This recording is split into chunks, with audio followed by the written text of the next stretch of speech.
আসসালামু আলাইকুম, শুভ সকাল। কেমন আছেন সবাই? একটা সাডেন একটা প্ল্যান হয়েছে, যার কারণ হচ্ছে গিয়ে আপনাদের এটা একটা মেমোরিজ করা। তো এইটা হচ্ছে আমি আজকে গতকাল রাতে কথা হচ্ছিল যে আমরা এই যে গরম পড়ছে, এই গরমে নদীতে গোসল করতে যাবো আর কি, এবং হচ্ছে গ্রামের একটা আবহাওয়ায় সকালবেলা নাস্তা করব। এটা গতকালকে হুট করে প্ল্যান, এবং এই প্ল্যানেই আর কি উদ্দেশ্য করে হচ্ছে কি আমরা এখন বাসা থেকে বের হয়েছি। বিশেষ করে আমি বের হয়েছি, আমার ফ্রেন্ডরা আসতেছে আমাকে রিসিভ করার জন্য। তো আজকে আমরা যাবো একটু শরীয়তপুরে, আমার একটা ফ্রেন্ডের নানা বাড়ি। শরীয়তপুরে যাবো, এবং শরীয়তপুরে যেতে গিয়ে গ্রামগঞ্জের নাস্তা খাবো, মানে একেবারেই গ্রামের সকালবেলা নাস্তা করবো আর কি। এবং আর একটা হচ্ছে কি আমরা শরীয়তপুরে নদীতে গোসল করবো আর কি। তো ঢাকা শহরে থাকি, হয়তো সুইমিং পুলে যাওয়াই যেতে পারে, কিন্তু এটা কমার্শিয়াল একটা ভাব হয়ে যায়, যার কারণে আসলে আমরা নদীতে গোসল করার একটা এক্সপিরিয়েন্স নেওয়ার জন্য আর কি ট্রাই করতেছি। তো পুরো সময়টাই থাকবেন আমাদের সাথে, এবং নদীতে গোসল করার এক্সপিরিয়েন্সটা শেয়ার করবেন ইনশাআল্লাহ।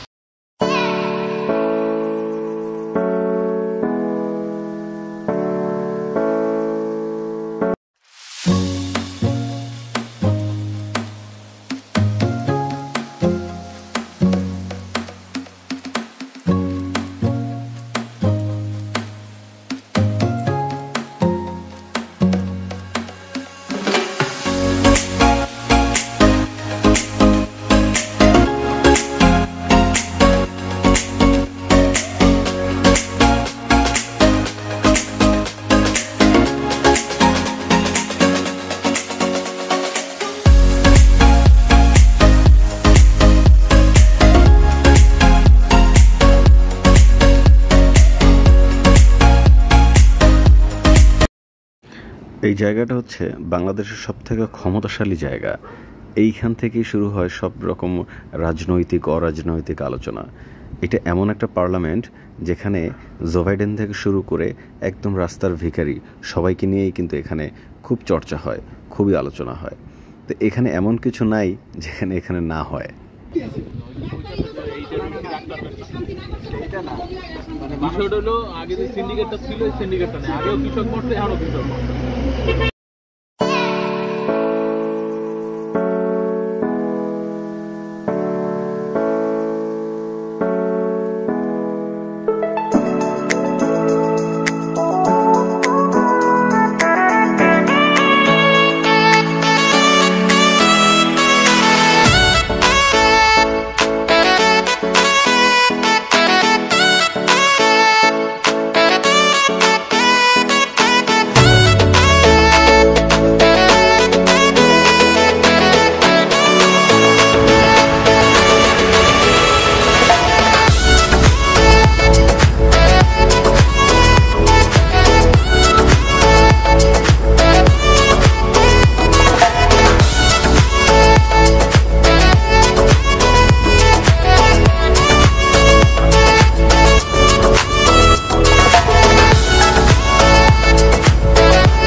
না, ওইটা এডিট চলতেছে।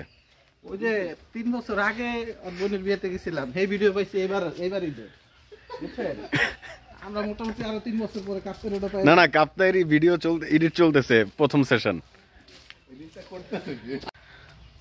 তো এই যে গোসল করার জন্য অবশেষে আসছি নদীর পাড়ে।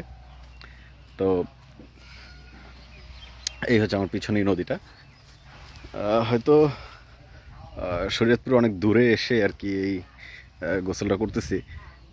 আপনারা বলতে পারেন যে ঢাকার খুব কাছাকাছি তো অনেক কিছু ছিল, মানে একটা বাইক রাইডও হলো, এবং দেন ফ্রেন্ডের সাথে একটু ঘোরাঘুরিও হলো।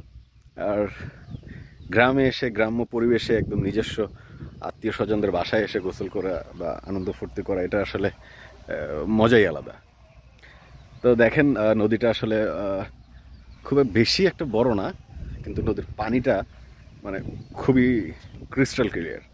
এটা হচ্ছে গিয়ে যে পদ্মার সাথে নড়িয়া নদী, এটা পালং নদী বলে যেটাকে, স্থানীয় ভাষায় এটা আরও একটা নাম আছে, এটা আমার জানা নাই।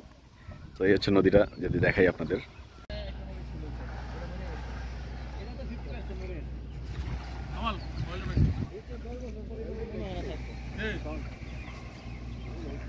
কি ভাই ও মোবাইল রেখে এসে আপনার কোন ভাই না মোবাইল রেখে আসে নাই, আনছে ওই যে খুঁজলে পাওয়া যায় না, ওইটা দিয়ে না আর কিন্তু আর ভরসা নাই ভাই, মোবাইল টোবাইল আর নাই, থাক যেমনি আছে এমনি থাক। মামা আপনি মাঝখানে যায় না, আমরা কিন্তু চাইনা ধরতে পারবো না, আমি আমার লিমিটেই থাকি। পরে কিন্তু বাবা ধরতেও যাবো না, ধরতে চাই নিজের জীবন খুঁয়াবো না। এখন প্ল্যান চলতেছে আমরা ওই পারে যাবো, ওই যে দুইজন রেডি, একটুখানি জায়গা যাওয়ার লেগে এত নাটক। ওই যে কলা গাছ নিয়ে রেডি। সাঁতার পারি না দেখা। আপনি সাঁতার পারলেও যেতে পারতেন না, আপনার যে ওয়েট এই পানির ভারসাম্য নিতে পারতো না, বুঝছেন? আপ করে সাঁতার পারি না দেখে দিকে যেতে হয়। আপনার সাঁতার পারি এত নাটক করতে হবে।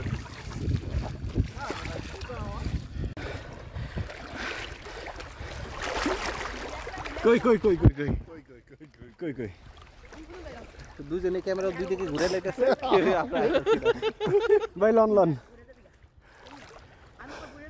আমি মাত্র ওই পার থেকে 7:30 আসছি, ওই যে দেখেন সব মিথ্যা কথা। পাটটা দেখা যাচ্ছে না, সব মিথ্যা পাটটা কথা। দেখা যাচ্ছে না, অনেক দূর, দু চোখে যেদিকে তাকাই শুধু পানি আর পানি। মনের দান্দা এগুলা। তো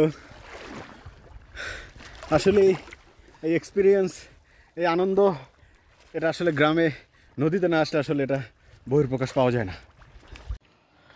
আমাদের গোসল শেষ, খাওয়া দাওয়া শেষ, এখন ঢাকার উদ্দেশ্যে রওনা দিব। গ্রামের আসলে এটাই আর কি পরিবেশ, যে আপনি দেখেন খাওয়া দাওয়া শেষ বিকেলবেলা, মানে ভর দুপুর আর কি, এখন অলমোস্ট 3টা বাজে। তো এই জায়গার পরিবেশটা যদি আপনাকে দেখাই, এটা হচ্ছে গ্রামের রাস্তা, এই যে একটা দোকান বন্ধ, এইখানে মানুষ বসে আড্ডা মারে, গল্প করে। গ্রামের একটা লাইফটাই হচ্ছে কি একটু অন্যরকম আর কি। যারা আসলে নর্মালি গ্রামকে ভালোবাসেন, গ্রামে ঘুরতে আসেন, তারা আসলে এটা ফিল করতে পারবেন। ওভারঅল এটাই হচ্ছে আজকের মতো। বিদায় নিচ্ছি আমি ফেরদৌস আহমেদ। সবাই ভালো থাকবেন, দোয়া করবেন এবং আমার চ্যানেলটাকে সাবস্ক্রাইব করবেন। আসসালামু আলাইকুম।